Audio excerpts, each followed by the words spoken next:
Hello everyone, welcome to Onboard Digital Classes. So today in this video we shall be discussing part 3 of the important current events that took place in the month of January 2025. Alright, let's begin this class without wasting much time. Okay, question number 1 says, what is the genus, name of the plant species recently seen in Keoladeo National Park, which is in Rajasthan, India? Okay, one thing that you must remember is Keoladeo National Park is in Rajasthan. Okay, first thing to remember. And we are studying about this plant here, as you can see here in this image. This plant was pretty much in news. Why? Because this is a carnivorous plant. That means it consumes insects. Alright? Small aquatic organisms. Okay. So what is the name of this plant? The name of this plant is option number 3, that is Utricularia. Okay? Utricularia. If you have been following news, you would have definitely come across this plant species. And why are we studying about this plant? Because we know UPSC has this trend to ask question from those species which is in news, isn't it? So that is the reason why we are studying about this plant. We shall study more about this plant. First, as we have already discussed, this is a carnivorous plant. That means it consumes organisms, right? And it uses its bladder-like traps to capture its prey. Okay. And they are primarily found in wetlands and aquatic habitats. Very important, very important thing to remember. Why? Because they are particularly found only in, what happened here? They are particularly found only in the aquatic areas, aquatic plants, because these are the plant which is mostly found in water bodies. Alright. Okay, next thing to remember is that it traps and digests small aquatic organisms. I think this much is enough and sufficient. Alright, let's move to the next question. Question number 2 says, during a La Nina event, okay, we have come across this word called La Nina and El Nino, right? When we are studying geography. Okay, La Nina phenomena, how is the monsoon season in India typically affected? So basically they are asking in this question that how does La Nina affects monsoon in India? Okay. Let's discuss the option. The monsoon becomes weaker and delayed. No, this is a phenomena that normally we have seen in El Nino, not in La Nina. Okay. In La Nina, what happens? Monsoon becomes quite fierce, right? Okay. The monsoon is stronger. Yes, the monsoon is stronger in La Nina, leading to excess rainfall and flooding in some areas. So this seems to be the correct option. But still, we should develop the habit of reading all options. Okay, because you may never know. Okay, there is no significant effect on monsoon. No, there is a very much significant effect on monsoon, as we have already discussed, right? Option number 4 says the monsoon season is shortened. No. So what is the correct answer to this question? Option number 2. Okay, let's discuss about El Nino in brief. Okay, as you can see, this is the coast of Peru, right? This is the coast of Peru. Now what happens in normal conditions, the trade winds basically moves in this direction. Okay, and there's a low pressure which generates especially at this place, and there's a heavy rainfall. Okay, now what happens? Our monsoon rains, the monsoon current receives the moisture. Okay, moisture, additional moisture from here, and then it affects heavy rainfall in Bharat. Alright, so this is in normal condition.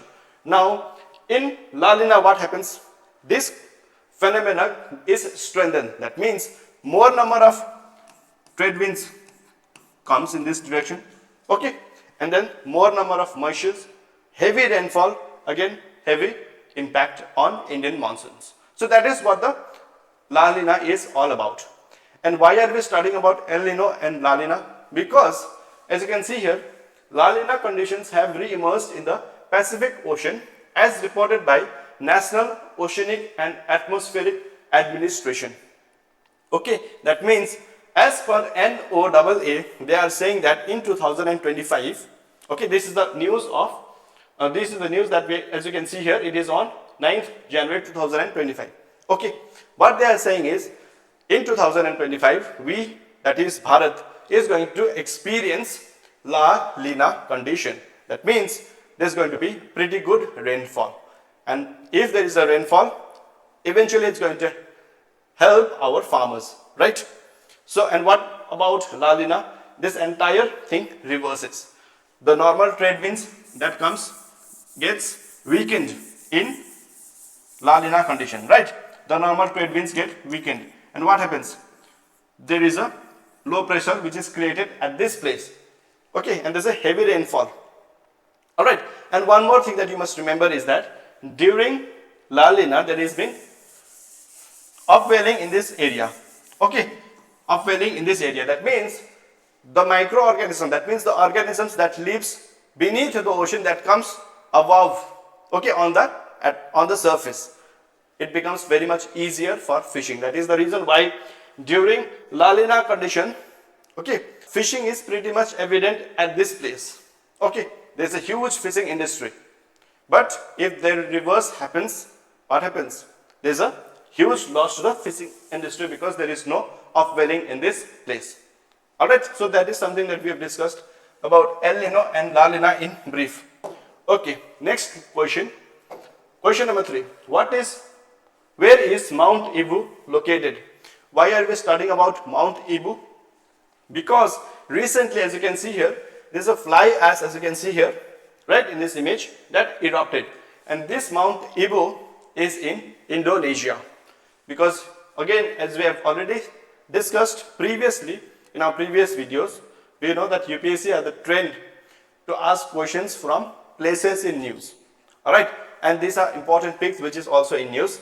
This is in Indonesia.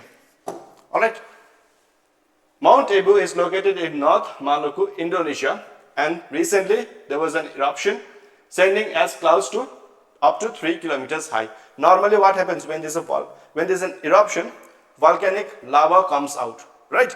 But in case of Mount Ibu, what happens is that there's a frequent ash eruption, as you can see here in this image as well, right? There's an ash which is erupted, not the magma. Okay. Next, question number 4. Impau Her Biz is recently launched by. Okay, this is not a spelling mistake. Okay. Impau, H-E-R is in capital letters. Okay, this is not a spelling mistake. Is recently launched by. It's a very important initiative, okay, taken by Niti Aayog. So the answer to this question is option number 2, that is Niti Aayog. Anything that Niti Aayog does becomes important for every examinations, not only UPSC or state PCS. Alright, every examinations.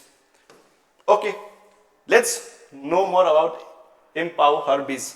Alright, now it is basically launched by the Niti Aayog to empower women.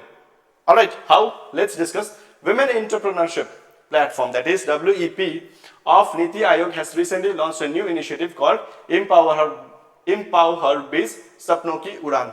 Alright, and what is the main function? What is the main motive?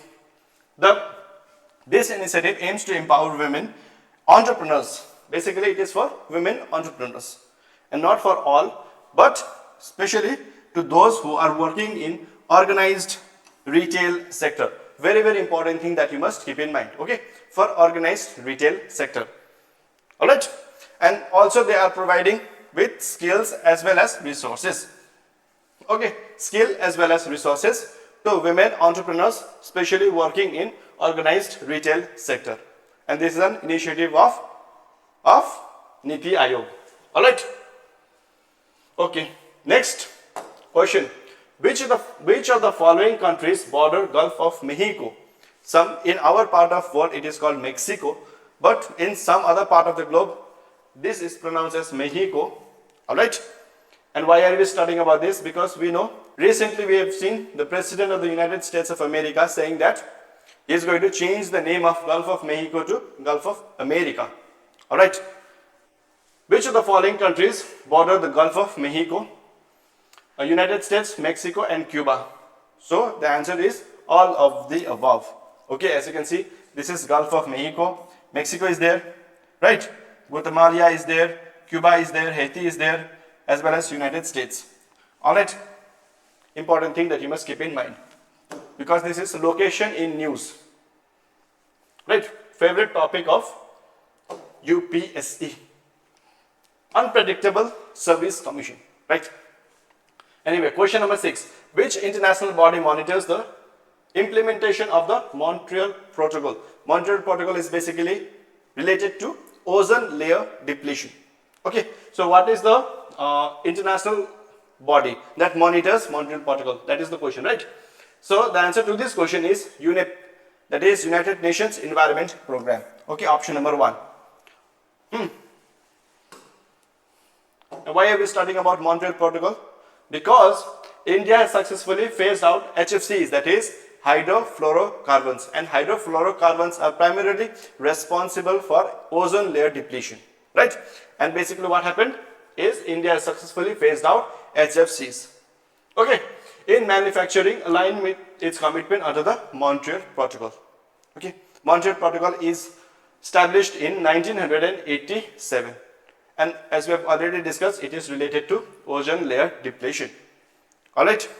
Okay, question number 7. What it says? A higher rate indicates that a country's currency is. There is a high probability of this topic featuring in any one of the examination. Why am I saying this? Is because we have seen our currency depreciating with respect to US dollars. Right? So that is the reason why this question, that means this topic is very, very important. Alright. This topic might come in any one of the examination. That is the reason why I am saying that. Okay, rate is nothing but it is inflation. Inflation is adjusted. Okay. Now let's leave the option weaker compared to other currencies. No. In fact, it is stronger. So we can easily eliminate option number 1, because if higher rate means what? That is our currency is becoming stronger. Okay, with respect to other currencies. Here other currencies means those currencies with whom Bharat trades most often, which includes dollar, pound, yen, renminbi, right? All these things, all these currencies. Okay, so that is what real is all about. Recently, the real effective exchange rate, that is real, of the Indian rupee decreased to 107.70 from the peak 108.14 in November. This keeps on changing. Okay, now this has again increased. Sometimes it decreases. That is the reason why concept is important. This is not important. Concept is important. If rate is increasing, what happens? Our currency is appreciated with respect to other currencies. If rate decreases, that means our currency is depreciating with respect to other currencies. This is something that you must keep in mind. Okay, and rate is inflation which is adjusted, whereas in near inflation is not adjusted. Please keep this in mind. Okay, because we have seen there is a volatility of our rupee in today's market. That is the reason why this concept of real and near is important. And why do we have to study about real and near? Because to know the strength of our currency with respect to other currencies that we normally trade in. It is like WPI and CPI. How do we calculate inflation? Right? We calculate inflation through WPI as well as CPI. Similarly, we calculate the valuation of our currency through real and near. Important thing to remember. Alright, moving ahead to the next slide. That is question number 8. The Baltic states. Baltic state was also in news. Refers to which 3 countries? So the answer to this question is pretty simple. We know Baltic states are Estonia, Latvia and Lithuania. Okay, option number 3. Let's discuss this in map as well. As you can see, this is a Baltic Sea here, and Estonia, Latvia and Lithuania. Please remember this sequence, okay, from north to south. Estonia, Latvia and Lithuania. And why are we studying about Baltic Sea? Because recently Sweden, which is the 32nd member of NATO, what it did, it basically showcased its military strength in Baltic region. Okay, as you can see here, Sweden has announced military contribution to NATO in response to escalating tensions in Baltic Sea. Alright, this marks Sweden's first deployment of armed forces. Basically, they have deployed their armed forces as a NATO ally since joining the alliance in March 2024. And they have become the 32nd member of NATO. And NATO is also in news. Why? Because this entire thing about Ukraine and Russia is also because of NATO. Right? Because Ukraine wanted to join NATO and it was not acceptable to Russia. Right? Anyway, and you should also remember that Finland also joined the alliance. Okay, that is, Finland is also a part of NATO. All right, North Atlantic Treaty Organization, that is the full form of NATO. Okay, question number 9. According to WESP, that is World Economic Situation and Perspectives 2025, which country is projected to experience a GDP growth of 6.6% in 2025? Okay, this report is basically of United Nations. Okay, United Nations. So obviously 6.8, the fastest growing major economy in the world today is Bharat. So the answer to this question is also option number 3, that is Bharat. All right. Okay. Question number 7, what it says? Potassium salts are important in maintaining which body function? This was also particularly in news, potassium salts. And what is the answer to this question? The answer is option number A, right? Heart rhythm and muscle function. Potassium salts. Why was it this in news? Recently WHO, that is World Health Organization, what they suggested? They suggested switching from traditional table salt, that is traditional salt means what? NaCl. What is NaCl? Sodium chloride, right? This is NaCl, sodium chloride, to potassium based salts. These are also known as K salts. As you can see here, these are also known as K salts, like K and salts. In chemistry, K means what? Potassium, right? Could aid in managing blood pressure and reducing heart disease risks. And especially country like Bharat, where we normally find this condition, that is hypertension, is predominant in Bharat, right? So it's very beneficial if we move from NaCl, that is sodium chloride, to potassium salts. All right, so this was 10 important news. You must be wondering that we do only 10 news, but I could also do news like, for instance, authors, news reports from sports and events. It's not very much beneficial. We can easily take one PDF, right? We can easily download a PDF and we can study about sports, awards, books, authors, places in news and all those things, right? Now from the next video onwards, we'll be doing important current events from the month of February. Okay, most probably like this video, I'll be trying to divide that video also in 3 parts.